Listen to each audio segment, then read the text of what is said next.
দক্ষিণ কলকাতার একটি জায়গাকে দেখিয়ে ফিরহাদ হাকিম বলেছিলেন বেশ কিছুদিন আগে, ওটা মিনি পাকিস্তান, মনে আছে? একজন সাংবাদিককে বলেছিলেন এটাকে অনেকটা মিনি পাকিস্তানের মতো।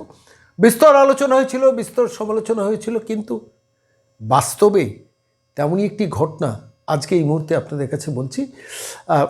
নির্দিষ্টভাবে পাকিস্তানের হয়ে গুপ্তচরবৃত্তি ও জাল নোট চক্রে যুক্ত থাকার অভিযোগে 4 জনের সম্প্রতি আদালতে সাজা হলো। আমি খেয়াল করে দেখছিলাম, সাজাপ্রাপ্তদের মধ্যে একজন আছেন মোহাম্মদ ইজাজ, পাকিস্তানের নাগরিক। কলকাতার আদালতে শেষ পর্যন্ত তার শাস্তি হলো। পাকিস্তানের নাগরিক, সে মানুষটির নাম কি? মোহাম্মদ ইজাজ। এবং তার সঙ্গে বাকি 3 জনের নাম হচ্ছে আফসার আনসারি, শেখ বাদল ও মোহাম্মদ জাহাঙ্গীর। ভালো করে ভাবুন, আমি নামগুলো আরেকবার পড়ে শোনাচ্ছি। পাকিস্তানের যিনি নাগরিক তিনি হচ্ছেন মোহাম্মদ আজাদ, এবং বাকি 3 জন সঙ্গে যাদের সাজা হলো 10 বছর 5 বছর করে, তাদের মধ্যে নাম রয়েছে আফসার আনসারি, শেখ বাদল ও মোহাম্মদ জাহাঙ্গীর। এদের অপরাধটা কি? এরা যেটা করেছিল সেটা হচ্ছে কলকাতা বন্দরের ক্লাসিফাইড অংশের ছবি পাক গুপ্তচর সংস্থার কাছে পাচার করা হচ্ছে, এমনই অভিযোগে তাদের গ্রেফতার করা হয়েছিল বহুদিন আগে। পাকিস্তানের ISI এজেন্ট পাকিস্তানি নাগরিক মোহাম্মদ ইজাজের সঙ্গে আলাপ হয়েছিল আফসারের। জাল নথি দিয়ে ইজাজ ভারতীয় পাসপোর্ট তৈরি করেছিল। আফসার বন্দরের বিভিন্ন অংশের ছবি এবং মানচিত্র ইজাজকে পাঠায়। বুঝতে পারছেন?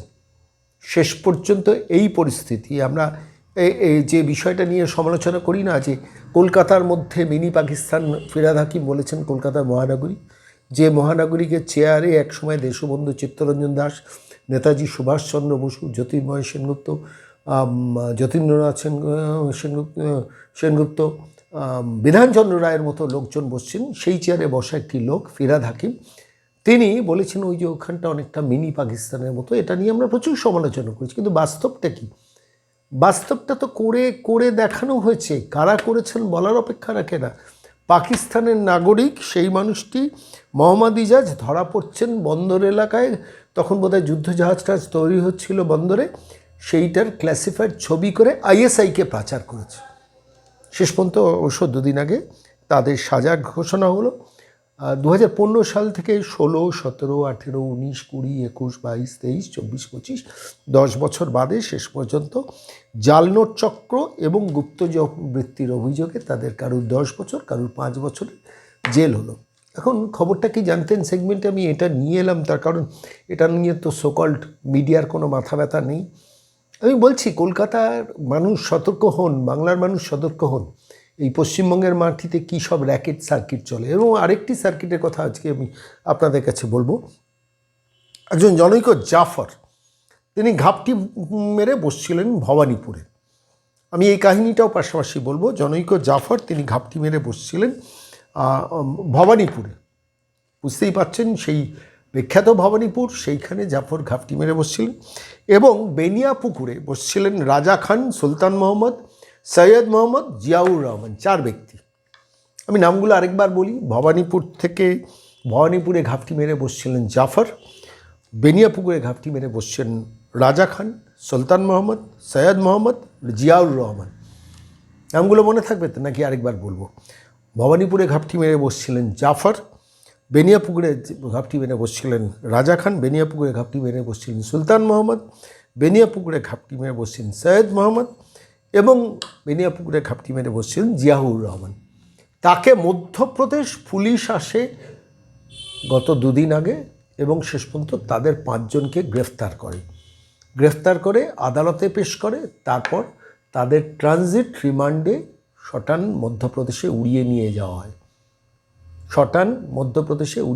হয়েছে। এখন যখন প্রতিবেদন পেশ করছি, এখন উড়িয়ে নিয়ে যাওয়া হয়েছে। তাদের অপরাধ কি? তারা মধ্যপ্রদেশের ঠিকানা জাল করে শহর কলকাতায় বসছিল। মধ্যপ্রদেশের ঠিকানা জাল করে আধার কার্ডটা তৈরি করে তারা কলকাতায় বসছিল। শেষ পর্যন্ত মধ্যপ্রদেশ পুলিশ আসে তাদের গ্রেফতার করে।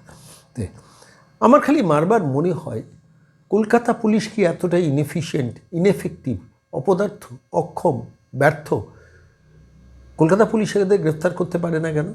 যারা জাল পাসপোর্ট তৈরি করে বসে রয়েছেন কলকাতা শহরে, জাল জাল জাল আধার কার্ড করে বসে আছেন কলকাতা শহরে? কলকাতা পুলিশ কেন গ্রেফতার করতে পারে না? কেন ভবানীপুর থেকে গ্রেফতার হন না জাফর, যিনি ঘাপটি মেরে বসছিলেন? কেন মধ্যপ্রদেশ পুলিশকে আসতে হয় বেনিয়াপুর থেকে রাজা খান, সুলতান মোহাম্মদ, সৈয়দ মোহাম্মদ, জিয়াউর রহমানকে গ্রেফতার করতে? কেন ভবানীপুর থেকে গ্রেফতার করতে আসতে হয় জাফর বলে ব্যক্তিটিকে এবং তারপর আদালতে পেশ করে ট্রানজিট রিমান্ডে নিয়ে যেতে? মধ্যপ্রদেশে পুলিশের আসা যাওয়ার খরচাও তো ট্যাক্সপেয়ার্সের টাকা। এই 5 ব্যক্তিকে যে মধ্যপ্রদেশে নিয়ে যাওয়া হচ্ছে ট্যাক্সপেয়ার্স টাকাতেই তো, তারা তো ব্যক্তিগতভাবে টাকা দিচ্ছেন না বা মধ্যপ্রদেশ পুলিশ টাকা দিচ্ছে না।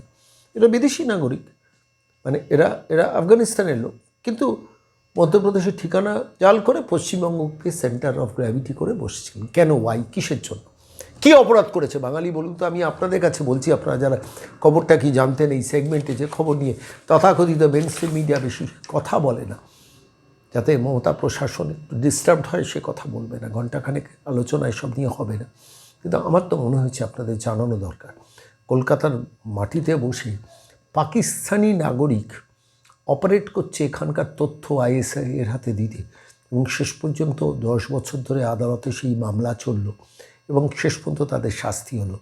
এদের ভরণ পোষণ, থাকা খাওয়া, এদের জন্য আইনি খরচা, এদের জন্য আদালতের সময় নষ্ট বলবো না, সময়ে ব্যয়, সমস্ত আমার আপনার ট্যাক্সের টাকায়। একটা সরকার, একটা প্রশাসন, একটা যদি অ্যাডমিনিস্ট্রেশন ঠিকঠাকভাবে চলতো, তাহলে ওই বন্দর এলাকায় ক্লাসিফাইড কর্মী হিসেবে, ক্যাজুয়াল কর্মী হিসেবে ঢুকে এই কারবার চালাতে পারত, যদি প্রশাসনকে ভয় পেত, যদি পুলিশকে ভয় পেত। এই প্রশ্ন আমি প্রতিদিন রাখি, আমি আপনাদের কাছে রাখছি। সরকারকে ভয় পায় না, প্রশাসনকে ভয় পায় না, বরঞ্চ প্রশাসন নানান কায়দায় অপরাধীদের আড়াল করে প্রোটেকশন দেয়। নবান্নে যে মহিলা বসে আছেন তিনি সবসময় দেখবেন চাকরি চোরেদের বাঁচানোর জন্য আদালতে পয়সা খরচা করেন। তিনি যারা এসআইআর চক্রে যে অফিসাররা জালিয়াতি করবেন তাদের বলবেন আপনাদের ডিমোশন হলে আমি প্রমোশন করিয়ে দেবো। Mentality, attitude. ইনিংস শুরু করেছিলেন ভবানীপুরে অপরাধী ছাড়ানোর সেই এপিসোড দিয়ে, আপনাদের মনে আছে? বলছি চাকরি পাবে না, শিল্প পাবে না, বেকারত্ব, দারিদ্র্য ভাতা দিয়ে, আর তারপর অপরাধী পুষবেন শহর কলকাতায়, আর সেটা নিয়ে বাংলার প্যান প্যান করা ঘণ্টাখানেক মিডিয়া নিঃশব্দে এড়িয়ে যাবে, আড়াল করবে। আড়াল করতে দেব না। চোখ রাখবেন প্রতিদিন বিকেল 4টে। খবরটা কি জানতেন, এমন খবরগুলো নিয়ে আসবো যে খবর মেইনস্ট্রিম মিডিয়া প্রচার করে না, বলে না, পাছে মমতা চটে যান।